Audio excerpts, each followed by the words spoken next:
Birleşik Arap Emirlikleri bile buradaysa Türkiye haydi haydi burada olmalıdır. Limanlarımızın koruması için tedbirleri arttırmak lazımdır. O üssün içerisinde yaşıyorlar. Dışarısı o kadar kötüydü ki şu kadarcık yere bir sürü devlet sıkışmış vaziyette. Peki bunlar dünyada nasıl seyahat ediyor biliyor musunuz? İngiliz pasaportuyla. Gördünüz mü şimdi arkadaki aklı? GZT Haber Merkezi'nden herkese merhabalar.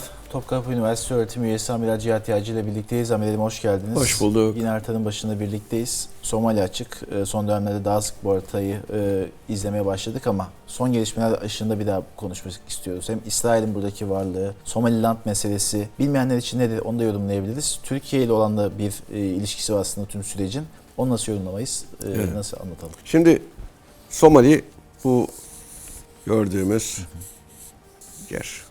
Şimdi Somali tam da Kızıldeniz'in çıkışı Afrika boynuzu dediğimiz, bu boynuz dediğimiz yeri kontrol eden, Bab-ül Mendeb boğazının kontrol eden ve aynı zamanda Süveyş kanalını kontrol eden, Hint Okyanusu'na açılışı kontrol eden çok önemli bir nokta.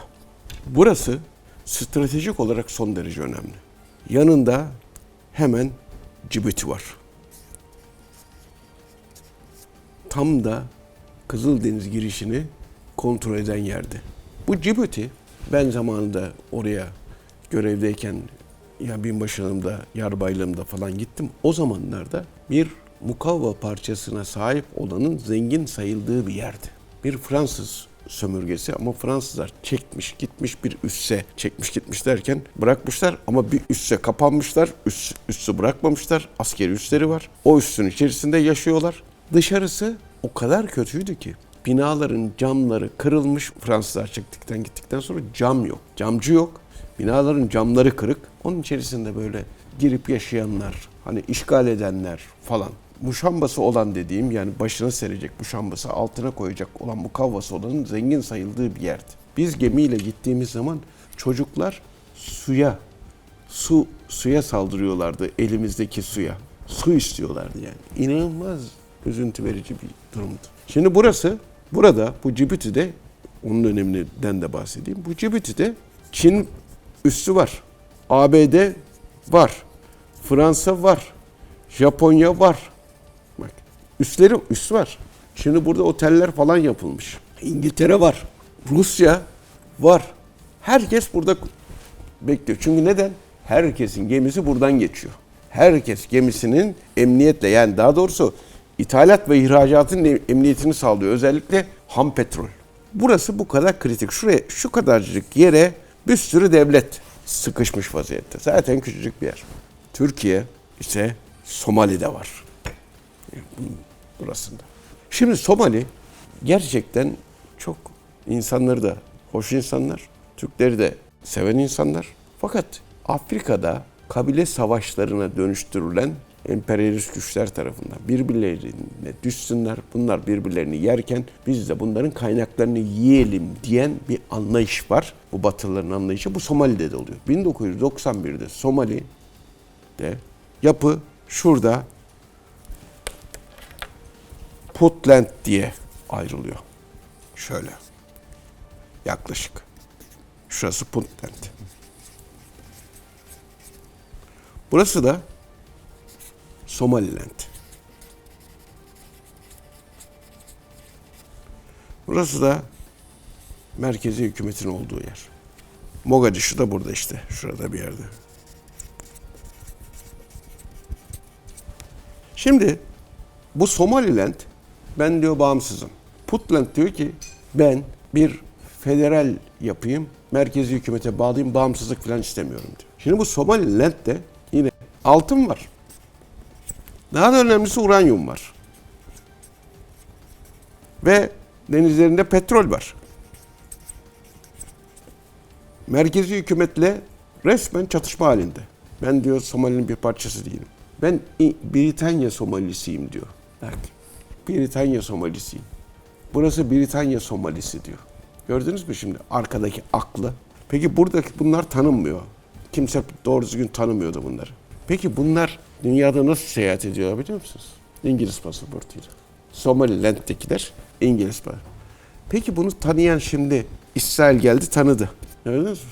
Neden İsrail orada? Evet. İlk akla gelen soru o aslında. Demek ki Britanya Somalisi'nin Britanya öne çıkmadan yönetilmesi İsrail eliyle olacak. Demek ki İsrail eliyle olacak. Peki İngiltere'nin Basra Körfezi'ndeki en önemli müttefiki kimdir? İngiltere'nin. Birleşik Arap Emirlikleri. Birleşik Arap Emirlikleri de Somaliland'i tanıdı. İsrail'i kuran kimdir? 1917 Balfour Deklarasyonu'yla. Balfour nerede? İngiltere. İngiltere. Adı ne buranın? Britanya Somalisi. Şimdi burada gördüğünüz gibi aslında İngiltere'nin çok önemli bir rolü var. İsrail ve Birleşik Arap Emirlikleri ile beraber. Amerika Birleşik Devletleri de bunlarla beraber. Şimdi bunların peki ne özelliği var? Niye Birleşik Arap Emirlikleri ve İsrail? Çünkü neden? İbrahim anlaşmalar yapıldı. Demek ki İbrahim anlaşmalar aslında bu sistemin, değil mi? Bu sistemin kurgulandığı bir durum. Yani kim kimle nasıl hareket edecek, ne yapacak falan filan. Birleşik Arap Emirlikleri zaten burada Somali'deki iç savaşı destekleyen en önemli unsurdu. Bu arada Amerika Birleşik Devletleri de Somali'de yine iç karışıklık çıkartıp iç karışıklık nedeniyle havaalanlarının kontrolünü almaya çalışan ve Somali merkezi hükümetini zayıflatmaya çalışan bir politika izledi. Somali son derece kritik bir yerdir. Şimdi burayı aldı. Şimdi yakında Puntland konusunda kaşırlar. Tam boynuzun olduğu yeri alalım diye. Şimdi bu Somaliland'i de biz tanıyoruz dediler. Türkiye çok ciddi tepki gösterdi. Türkiye burada Somali'ye karşı en önemli katkıyı sunan ülkedir. Sunması gerekli mi? Kesinlikle sunması gerekli. Birleşik Arap Emirlikleri bile buradaysa Türkiye haydi haydi burada olmalıdır. Somali'de ne işimiz var diyenleri şiddetle kınıyorum. Durumu anlamamakla da suçluyorum. Durumu anlamamakla. Dünyada artık devletler güvenliklerini ve refahlarını ülke sınırlarının dışında sağlamak zorundadırlar. O nedenle Somali ile yaptığımız deniz yetki alanlarında birlikte kaynak arama çıkarma, canlı ve cansız kaynak, balıktan doğalgaza, petrole kadar Türkiye ile işbirliği içerisine girdi Somali. Bu çok önemli bir şeydir. Zaten Birleşik Arap Emirlikleri ve İsrail'i rahatsız eden de en önemli şeylerden bir tanesi budur. Türkiye bizden daha önce ön alıyor diye. İngiltere'yi de rahatsız etti. Ve Türkiye ile Somali'nin mavi vatanları birleşiyor. Buradaki balığı beraber çıkartıyorsun. Buradaki petrol ve doğalgazı beraber çıkartıyorsun. Aldığımız haberlere göre de Türkiye sismik araştırma ve sondaj gemileri gönderdi oraya. Biliyorsunuz ciddi petrol bulunduğuna dair bir takım şayialar var. Umarım doğrudur. Çok da önemlidir. Dünyada İngiltere'nin petrolü mü var Allah aşkına? Hollanda'nın kendi petrolü mü var? İtalya'nın kendi petrolü mü var? Bunların hepsi şirketleri vasıtasıyla dünyanın her tarafında böyle petrol çıkartıyorlar. Ondan pay alıyorlar. Türkiye niye yapmasın bunu? Türkiye niye yapmasın? Türkiye bunu yapmasın diyenler Türkiye küçük kalsın diyenlerdir. Onun altını çizmek lazımdır yani gerçekten. Türkiye böyle bir şey yapmasın diyen çok net bir şekilde burada Türkiye küçük kalsın. Türkiye İsrail kadar bile olmasın. Türkiye Birleşik Arap Emirlikleri kadar bile olmasın diyen bir anlayıştır. Bunlar eskimiş, çürümüş, böyle sadece çok dar bir çerçeveye sığmış bakış açılarının ürünüdür. Şimdi burada Türkiye limanları işletiyor. Çok önemli. O limanlar Somali halkına muazzam derecede fayda sağlıyor. Neden? O limanlar olmasa Somali'ye doğru düzgün yiyecek bile girmez. Somali aslında çok verimli topraklara sahip olan bir yer. Somali'nin temel ihtiyaçlarının giderilmesi bile sağlamaz. Somali'de Türkiye'nin dünyadaki en büyük büyükelçiliği nerede? Somali'de. Resmen büyük bir karargah, işte külliye falan o şekilde. İçerisinde askeri birliklerimiz bile var. Somali'deki harp okulunu kuran biziz. İşleten biziz. Somali'deki sivil ve asker yetiştirmek için Somalileri Türkiye'ye getiren biziz. Somalileri batılı aşağılarken biz Somalili kardeşlerimizle göz göze bakıyoruz. Aynı seviyede bakıyoruz. Onun için seviyorlar bizi. Somali'de su kuyuları açan biziz. Somali'de eğitim, okullar açan biziz. Somali'de hastane yapan biziz. Somali'de havaalanı yapan biziz. Onun için hastanemizi de bombalıyorlar. Yaptığımız hastaneyi bombalıyoruz.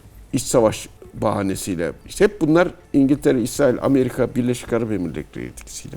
Türkiye burada büyük bir mücadele veriyor. Hem kendi menfaatleri için hem Somali için. Anladım. Türkiye burada İsrail'le de aslında karşı karşıya Tabii, gelmiş oluyor. tabii. Bu karşılaşma halini önümüzdeki süreç için nasıl yorumlayabiliriz? Gerilim artar mı? Artarsa çıktısı ne olur sahada? Valla burada Somaliland meselesi, Somali'de çok önemli bir Somaliland'i tanıyoruz falan demeleri aslında burada ciddi bir varlık, önemli bir varlık gösterdiklerinin de bir delili. Ancak Somaliland zaten 1991'den beri ayrı duruyor ve tanınmasa da, bugüne kadar tanınmasa da işte İngiltere'nin desteğiyle, bilmem nenin desteğiyle.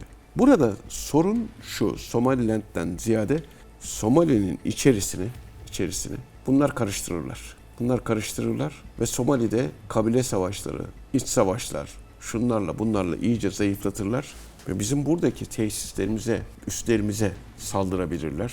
Üslerimizin güvenliği tehlikeye düşürülmek isteniyor olabilir. Ama Türkiye'de zaten bunlar aniden olmuş şeyler değil, tahmin edilen şeylerdi. Yani öngörülebilir şeylerdi. O öngörülebilir gelişmeler çerçevesinde de Türkiye gerekli tedbirlerini zaten alıyordur. Yani gerçekten çok korunaklı bir büyükelçilik var. Çok korunaklı üslerimiz var. Limanlarımızın koruması için tedbirleri arttırmak lazımdır. Havalanların koruması için tedbirleri arttırmak lazımdır. Amerika Birleşik Devletleri ile beraber bu bölgede çok ciddi şekilde Türkiye'yi dışlayıcı, buraya sahiplenici bir tavır içerisinde olacaklardır. Ama Türkiye'deki kamuoyu Somali'deki varlığımızın devam ettirilmesini Türkiye'nin gelecek nesillerinin menfaatleri açısından, refah açısından istemelidir. Çok önemlidir. Dünyanın en zengin balıkları da buradadır. Ki aslında balık dediğimizde bize biraz kolay erişilebilir geliyor ama o bölgeler için... Tabii çok balık türü önemli. için. Tabii ve burada dünya bütün o İtalyan balıkçıları, Yunan balıkçıları, Fransız balıkçıları hepsi buradalar. Japon balıkçıları hepsi buradalar. Yani bu balık da büyük servet aslında. Balık deyip geçmeyin. Çok büyük servet. Çok büyük servet. Türkiye işte burada münhasır ekonomik bölgesinde izinsiz avlanan gemileri çıkartacak şekilde onlarla birlikte Somali ile işbirliği yapmış olması demek, Somali'nin para kazanması demek. Aynı zamanda bizim balıkçıların da Somali'de balık avlaması demek. Oradan kazanması demek. Somali'ye de pay verecekler ama kendileri de kazanacaklar. Bu balık meselesi enerji üretimine kadar uzanıyor. Çünkü burada balık unu yapılmasından, bundan enerji elde edilmesinden vesaire elde edilmesine kadar birçok şey kullanılıyor. O nedenle buraya çok dikkat etmek lazımdır. Somali Deniz Kuvvetleri'ni de Türkiye geliştirmeye çalışıyor. Buranın refahı Türkiye'nin de menfaatinedir. O nedenle burada biz buraya bir elimizi geçirdik, parmaklarımızı, tırnaklarımızı geçirdik buraya. Burada kalmalıyız, daha da güçlü kalmalıyız. Çok önemli. Bunlar zaten bizim Atayağlı yerlerimiz. Onun için Türkleri çok severler Osmanlı zamanından beri. Atayağlı yer.